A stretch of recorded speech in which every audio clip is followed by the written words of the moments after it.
सभी लोगों से मेरा जय सीताराम। आज की मेरी वीडियो एक ऐसे महापुरुष के बलिदान को उजागर करने की है जिन्होंने अपनी देश की खातिर गद्दारों की वजह से बलि चढ़ गए और प्रश्न चिन्ह लगा गए अपनी मौत पर। उनकी मौत का खुलासा आज तक नहीं हुआ। मेरी पंक्तियों पर थोड़ा सा ध्यान दीजिएगा। भारत माँ के खातिर जो जहर का प्याला पी गए थे, षड्यंत्र शिकारी हो गए वे जो जहर का प्याला पी गए थे। एक षड्यंत्र का शिकार हो गए ऐसे महान पुरुष, और उनकी मौत आज भी उजागर नहीं हुई। न तो वर्तमान सरकार आवाज़ उठा रही और न भूतपूर्व सरकार ने आवाज़ उठाई। षड्यंत्र शिकारी हो गए वे जो जहर का प्याला पी गए थे। याद आ रही, ध्यान रखना, आप लोगों ने, हर किसी ने पढ़ा होगा उनकी जीवनी को। याद आ रही सन 65-66 की, जब चारों ओर अंधेरा था। युद्ध छिड़ा दो भाई भाई में, भारत ने उसको घेरा था। अटैक पहले उसने किया, फिर भारत ने उसको ऐसा घेरा कि बार बार वाला युद्ध नहीं रह गया। युद्ध छिड़ा दो भाई भाई में, भारत ने उसको घेरा था। युद्ध हमेशा को मिटा देते, पर वो तो षड्यंत्र शिकारी थे। भारत माँ के खातिर जहर का प्याला पी गए वे, षड्यंत्र शिकारी हो गए जो जहर का प्याला पी गए थे। जब युद्ध ठना, मैं सेना के शौर्य का वर्णन कर रहा हूँ। कृपया पंक्ति जम जाए तो लाइक में देरी नहीं करना, सब्सक्राइब में देरी नहीं करना। सुनिए सेना कैसी थी। होकर सिंह सवार चंडी, होकर सिंह सवार चंडी, चली जब रण करने को। सिंह की भांति गरजे वीर, दुश्मन को खा जाने को। ऐसी गर्जना करते हुए पाकिस्तान के ऊपर चढ़ाई कर दिया वीरों ने। सिंह की भांति गरजे वीर, दुश्मन को खा जाने की। उसी समय वो शरण में आ गए अपना षड्यंत्र रचाने को। शरणागत बकछल की भांति शरण आए रुक जाते थे। अपने देश में तो यह विशेषता है, शरणागत बकछल। भगवान हनुमान जी ने कहा है कि प्रभु ही शरणागत बकछल थे, तो देश में तो चले आएगा। उस टाइम पे शास्त्री जी ने भी, जैसे ही इस प्रकार का अटैक हुआ तो पाकिस्तान की ओर से शांति का प्रस्ताव आ गया कि हमें युद्ध नहीं चाहिए, हमें शांति चाहिए। होकर सिंह सवार चंडी, चली जब रण करने को। सिंह की भांति गरजे वीर, दुश्मन को खा जाने को। उसी समय वो शरण में आ गए अपना षड्यंत्र रचाने को।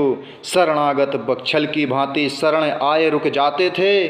भारत माँ के खातिर जो जहर का प्याला पी गए थे, रुक गए वो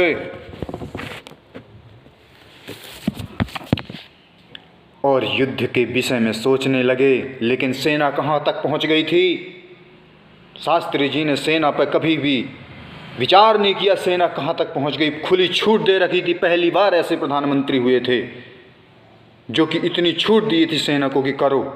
सुनिए, लाहौर कराची पहुँच गए थे। लाहौर कराची पहुँच गए थे, बस कुछ पल की देरी थी। अपनों ने साथ नहीं दिया, अपनों ने साथ नहीं दिया था, इस पर भी अंधेरी थी। कब्जे में होता पाक, सुनो, उसी टाइम पे यह विवाद मिट जाता जो अभी भी चल रहा है। कब्जे में होता पाक सुनो, कसम खाई उसे मिटाने की। ताश कंद की मांगे उठी, शास्त्री जी पड़े अकेले थे। षड्यंत्र शिकारी हो गए वे जो जहर का प्याला पी गए थे। बहुत बड़ा षड्यंत्र रचा गया था। पाक कब्जे में हो ही गया था। लाहौर कराची तक हमारी सेना पहुंच गई थी। उसी समय लाहौर कराची पहुंच गई थी सेना। उसी समय अमेरिका, महान शक्ति पहले भी थी और आज भी। मैं आपको बताऊं, अमेरिका संदेश भिजाया। अमेरिका ने धमकी दी समझौते की, गेहूं देना बंद करेंगे, इस पर भी नहीं घबराए हम। कहा कि आप युद्ध को रोक दो, नहीं हम गेहूं देना बंद कर देंगे। शास्त्री जी ने कहा आपकी धमकी से डरने वाले नहीं हैं, हम एक टाइम खाना बंद कर देंगे।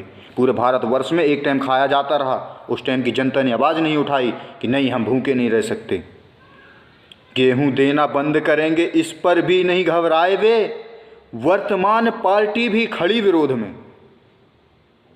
अब लाल देश के हारे थे, विदेशों से उन्होंने नहीं हारा। जब अपने देश की पार्टी वर्तमान बहुत मजबूत पार्टी भी साथ देना बंद कर दी, वो भी कही नहीं समझौता करना है, ताशकंद समझौता होना चाहिए। वर्तमान पार्टी भी खड़ी विरोध में। अब लाल देश के हारे थे, राजी हो गए समझौते को, राजी हो गए समझौते को, चाल समझ नहीं पाए थे, षड्यंत्र शिकारी हो गए वे जो जहर का प्याला पी गए थे। उनकी चाल समझ में नहीं आई और षड्यंत्र का शिकार बन गए वे। मेरी पंक्तियों को सुनिएगा, सबसे भावपूर्ण पंक्ति है ये।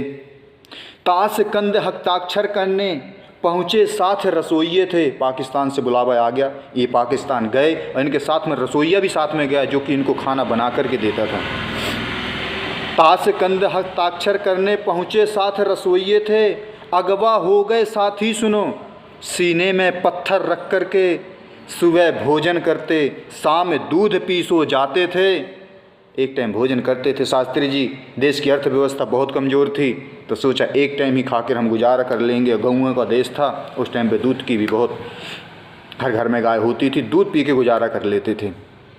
सुबह भोजन करते, शाम दूध पी सो जाते थे। जहर मिलाकर पिला दिया, जहर मिलाकर पिला दिया जो षड्यंत्र शिकारी थे, भारत माँ के खातिर जो जहर का प्याला पी गए थे, षड्यंत्र शिकारी हो गए वे जो जहर का प्याला पी गए थे। बात बड़ी ही दयनीय है। जब जहर मिलाकर के दे दिया गया, उस समय की बात बताऊं क्या होता है फिर देश में जब उनकी डेडबॉडी आती है, बड़ा ही दुखद विषय है। अफवाह फैला दी हृदय गति, जब बॉडी आती है, अफवाह फैला दी हृदय गति, भीषण अटैक आ जाने की, पोस्टमार्टम नहीं हुआ, ललक थी कुर्सी पाने की। मैं किसी का विरोध नहीं कर रहा, लेकिन वर्तमान में जो पार्टी थी बहुत मजबूत पार्टी थी हमारे देश की, वो चाहती तो पाकिस्तान की कॉलर पकड़ के दुश्मन को घसीट लाती कि हमारा प्रधानमंत्री विदेश में जाके उसकी मौत हुई। षड्यंत्रकारी थे वो। जरा सोचो, अफवाह फैला दी हृदय गति, भीषण अटैक आ जाने की, पोस्टमार्टम नहीं हुआ, ललक थी कुर्सी पाने की। और दूसरी चिंता क्या थी? काला सच खुल ना जाए कहीं। पोस्टमार्टम होता तो सच्चाई सामने जरूर आती। काला सच खुल ना जाए कहीं, कांग्रेस पतन हो जाने की, लाल बहादुर लाल देश के जहर का प्याला पी गए थे, षड्यंत्र शिकारी हो गए वे जो जहर का प्याला पी गए थे। यह बात आज तक उजागर क्यों नहीं हुई? चाहे श्रीमती इंदिरा गांधी जी का गोली हत्याकांड हो, चाहे साजिश रचा के राजीव गांधी की मृत्यु हो, लेकिन इन सबके हत्यारों को सज़ा तो मिली गई ना। लेकिन लाल बहादुर जो देश के लाल थे, विदेश में षड्यंत्र से इनकी मृत्यु हुई, इसका उजागर क्यों नहीं हुआ? वर्तमान सरकार भी क्यों पीछे हट रही है? बस मैं इन पंक्तियों के माध्यम से यही निवेदन करूंगा कि कल भी यह घटना न घटे, इस पर कृपया आवाज़ उठाई जाए। जय हिंद, जय भारत। लाइक शेयर सब्सक्राइब जरूर करें, मेरा हौसला बनाएं। युवाओं के लिए अगला वीडियो रहेगा मेरा।